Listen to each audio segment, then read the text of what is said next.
ਅੱਜ ਵਿਸ਼ਵ ਦੇ ਸਾਰੇ ਮੰਦਰਾਂ ਵਿੱਚ ਸ਼ਿਵਰਾਤਰੀ ਦਾ ਤਿਉਹਾਰ ਮਨਾਇਆ ਗਿਆ ਧੂਮਧਾਮ ਨਾਲ।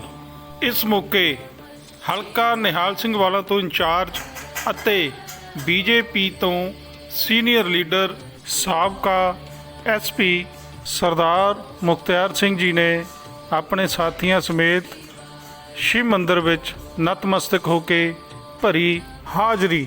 ਨਾਲ ਹੀ ਪੰਜਾਬ ਅਤੇ ਪਾਰਟੀ ਦੀ ਚੜ੍ਹਦੀ ਕਲਾ ਦੀ ਕੀਤੀ ਅਰਦਾਸ।